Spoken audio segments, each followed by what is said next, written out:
Hi everyone, it's me, B Atticali Sunflower. So I thought I'd hop on today and show you a deck that arrived today. It's called the Elemental Power Tarot by Melinda Lee Home, and it says here it includes 78 cards and a 64-page illustrated guidebook.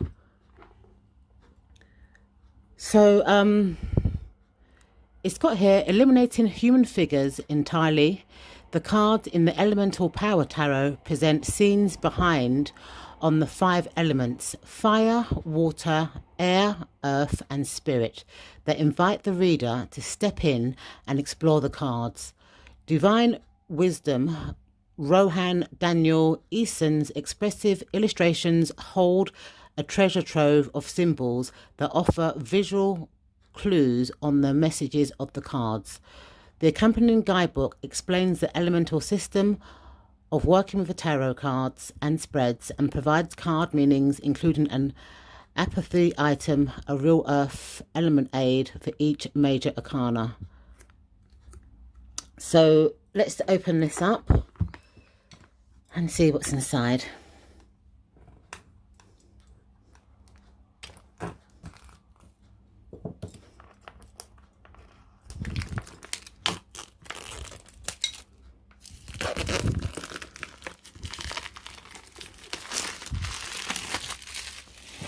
This away. Okay, so it comes in a magnetic box, and inside you get the booklet and the cards, and the cards lift off like this. Okay, so before we go to the cards, let's have a look at the booklet, and I'll bring the camera a bit forward. So this is published by Circo Books in London and New York. So it gives an introduction. It says, welcome to the Element Power Tarot, how to use the deck, the spreads. So it includes 3-card spread, the quickie, the 5-card spread, as above, so below, 10-card spread, and level of consciousness. And when it lists each of the major arcana cards and each of the minor arcana cards. So it gives you an introduction to the Elemental Tarot. And then it says Elemental Connection. The writing on this guidebook is very, very small to read. It says how to follow the elements. Read the room. So it's got here viewing the cards as personalities in a room unlocks their nudes and shows how the energies play out in different scenarios. To try it, imagine what a person would be like if they exhibited only behaviours in line with the energy of that card. Then imagine how the other cards in the spread would react to that type of person. You will quickly see that your perception of an energy can shift depending on what the other cards are present. For example, a 5 of Coins person, someone who lives in constant fear of lack, will probably feel like a little uncomfortable around the Empress person, someone who enjoys great abundance in all life has to offer. If the 2 cards are together in a reading, you can explore where the tension is manifesting and find a way to work through it. That's interesting. So it talks about the spreads here. So you've got the 3-card quickie. So position 1, which is here, is a nature of the situation of a dominant energy. Position 2 is wisdom, lessons to be gathered from the situation. And position 3, which is here, is guidance, the way to move forward. Then you've got the 5-card as above, so below spread. So position 1, which is here, is nature of the situation, dominant energy. Position 2 is external wisdom, where you are being shown. Position 3 is external guidance, how you shift the situation moving forward. Position 4 is inner wisdom, what you've learnt. And position 5 is inner guidance, how you are ready to move forward.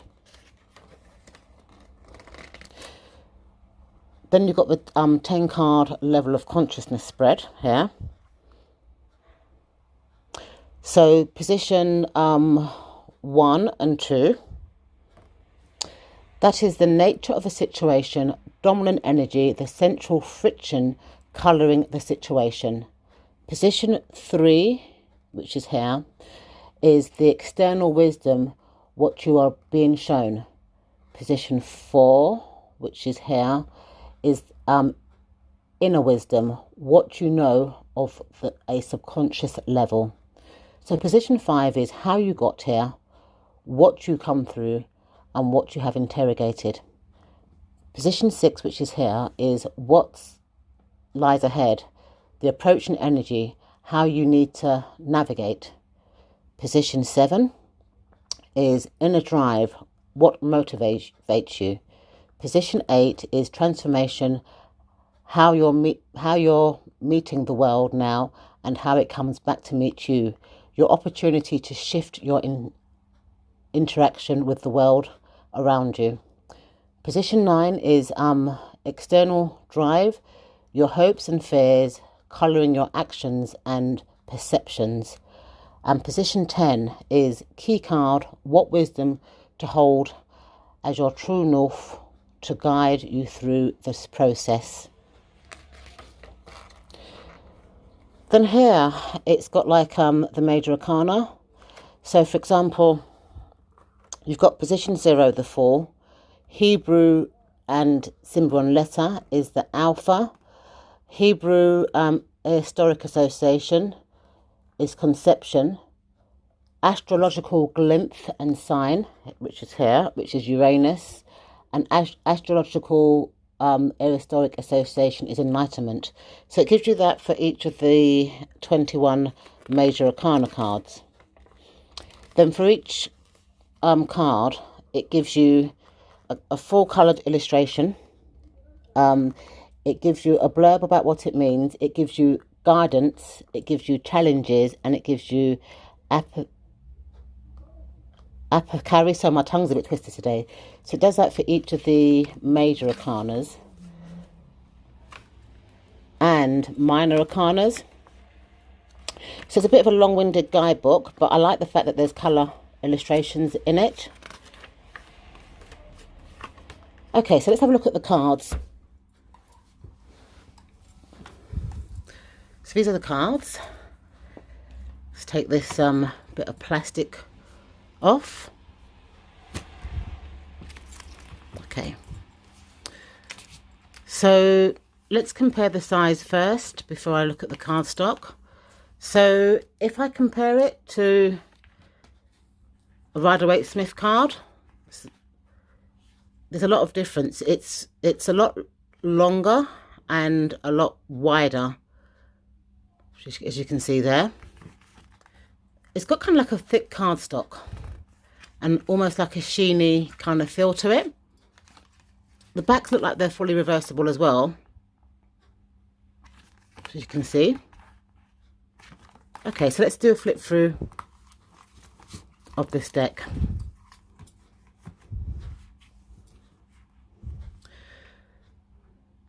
So you've got the 4, you've got the rose, and this looks like the dog. Or is it a badger? And you've got, you know, a path leading out to the horizon.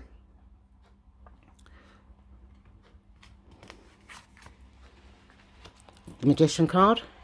So you can see all the tools, you know, like you've got the cup, you've got the sword, you've got the wand, and you've got the pentacle there. But it doesn't look like there's people in this deck. So you've got the High Priestess, you've got the moons, you've got the pillows, but they're not different colours. And you've got the steps leading up. The Empress. So you've got a shadow of a person sitting in a garden.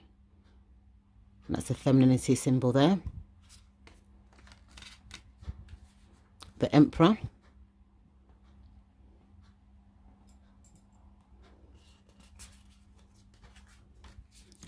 The Hierophant looks like a Buddhist monk meditating.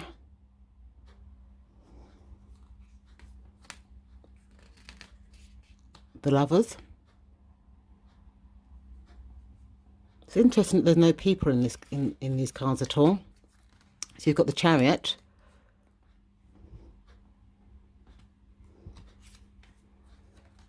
Strength. This line looks very kind of passive, very relaxed, very self-conscious actually. The Hermit. So you just got a heart in the wilderness. The Wheel of Fortune.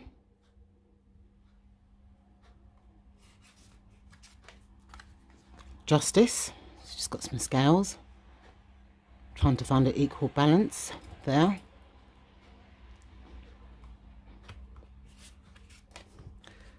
The Hanged Man. It's an interesting hangman, or depiction of the hangman. Death.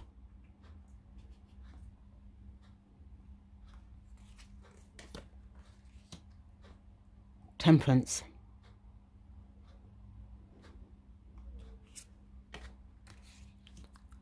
The Devil. The Tower.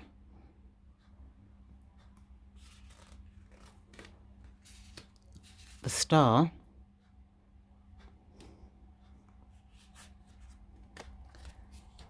The Moon. It looks like a very minimalistic deck, and I'm looking forward to reading the guidebook so I can try and understand the creators' interpretations. Got the Sun.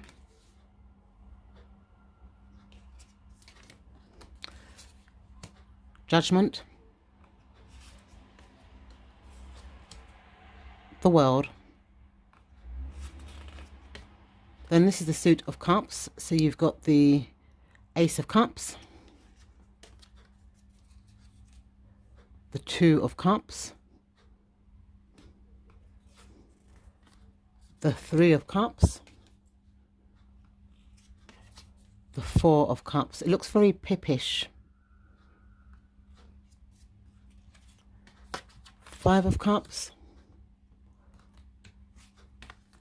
That's 6.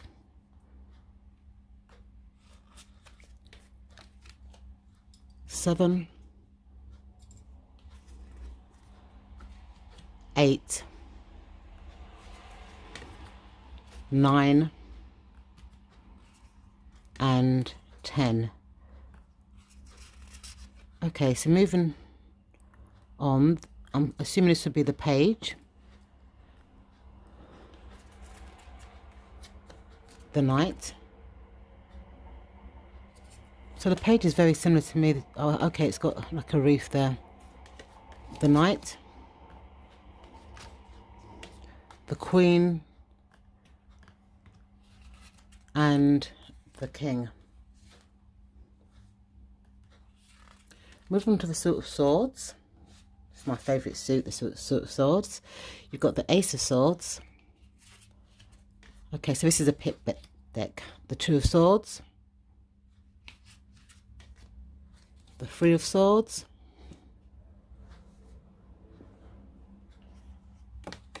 The Four of Swords. 5, 6, 7, 8 of Swords. 9 of Swords. And 10 of Swords. Moving on to the court cards, you've got the Page. So it looks like all the pages have got this reef with jewels on it. The Knight, it's got like a knight's head or helmet. The Queen. And the King. So moving on to the Suit of Wands, and you've got fire around it to represent the element of fire. You've got the Ace of Wands, the Two of Wands, 3, 4, 5, 6, 7, 8, 9, and 10 of Wands. Moving on to the court cards, you've got the Page, the Knight, the Queen of Wands, and the King. Moving on to the suit of Pentacles, or the suit of coins, you've got the Ace of Pentacles, the Two of Pentacles, the Three of Pentacles,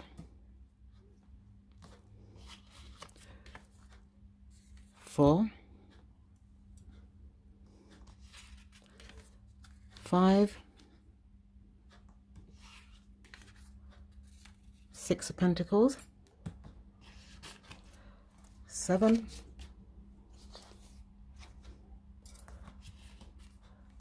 8,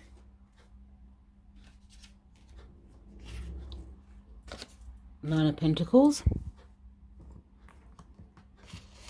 and 10 of Pentacles. Moving on to the court cards, you've got the Page, the Knight, the Queen, and the King. Okay, so let me see how these cards shuffle. Oh, sorry, I'm a bit clumsy today. So they shuffle okay, even though they're larger than the average Rider-Waite-Smith deck. They shuffle quite smoothly. I'm not quite sure how I feel about this deck on first impressions, because I didn't realise that it was a pip deck, because I don't work very well with pip decks. But I will have a go. I'll have a read of the book and see if I can make sense of this deck. Writing's quite small in the guidebook, but I've got magnifying glasses so I can figure this out. So I think I need to kind of play about with the deck a bit, read the guidebook, and take it from there. So this is the Elemental Power Tarot deck by Melinda Lee Home. I will leave a link in the description bar if anybody's interested in getting this deck. Thank you so much for watching, and I'll see you in my next video. Bye for now.